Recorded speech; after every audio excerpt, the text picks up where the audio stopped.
Bihar teacher, history maker, has TVT, Facebook group, मेरा mobile मेरी शिक्षा। मैं अमोद कुमार, विशेष शिक्षक, उत्क्रमित मध्य विद्यालय बेलापट्टी में पदस्थापित हूँ और आप सभी को मेरा नमस्कार। आप बच्चों के सर्वांगीण विकास के लिए 25 ब्लॉग बनाए गए हैं, जिसमें से मेरा 22वां ब्लॉग है आओ विज्ञान सीखें। तो आज आओ विज्ञान सीखें कि इस कड़ी में मैं फूल कितने प्रकार के होते हैं इसके बारे में मैं चर्चा करने के लिए जा रहा हूँ। फूल, फ्लावर जो होता है वो 2 प्रकार का होता है। एक कंप्लीट फ्लावर, एक जिसको हिंदी में पूर्ण फूल कहते हैं, और एक इनकम्प्लीट फ्लावर जिसको हम हिंदी में अपूर्ण फूल कहते हैं। तो वैसा फूल,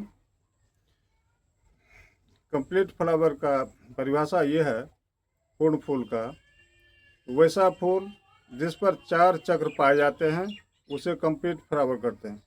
जैसे ये गुड़हल का फूल, ये गुड़हल का फूल है, इसमें 4 चक्र पाए जाते हैं, इसलिए यह कंप्लीट फ्लावर कहलाता है।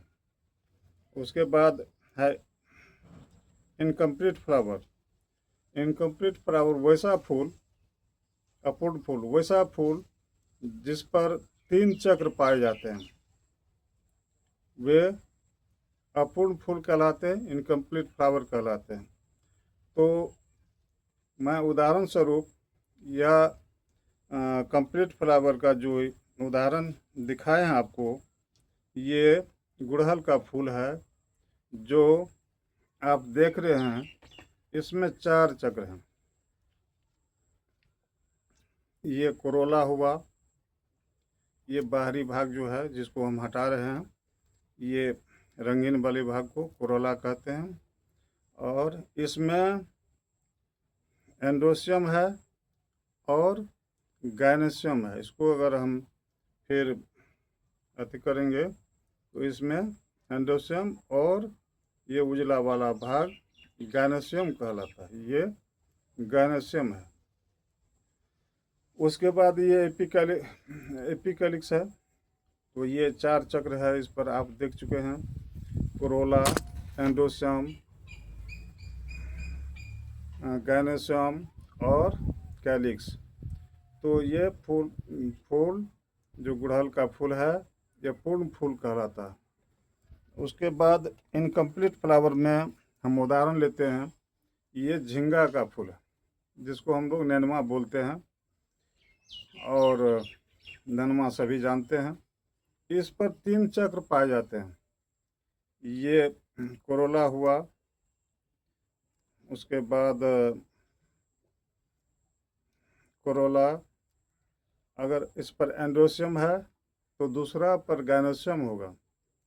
तो इस प्रकार से ये कैलिक्स है, निचला वाला भाग, हरा वाला भाग, तो कैलिक्स, कोरोला, एंड्रोसियम, यानी 3 चक्र इस पर पाया जाता है। और दूसरे फ्लावर में गायनेशियम होता है। तो यहाँ सवाल उठता है कि निषेचन की क्रिया कैसी होती, या हवा के द्वारा, या भौरे इस फूल पर से जाकर उस फूल पर बैठते हैं। तो पॉलिनेशन की क्रिया इस प्रकार से होती है। तो मेरे प्यारे बच्चों, आशा है कि आप समझ गए होंगे कि फूल 2 प्रकार के हैं, कंप्लीट फ्लावर और इनकम्प्लीट फ्लावर, पूर्ण फूल और अपूर्ण फूल, जिसका उदाहरण मैंने प्रस्तुत किया हूँ। अब अगले अंक में अगले टॉपिक पर मैं आऊँगा।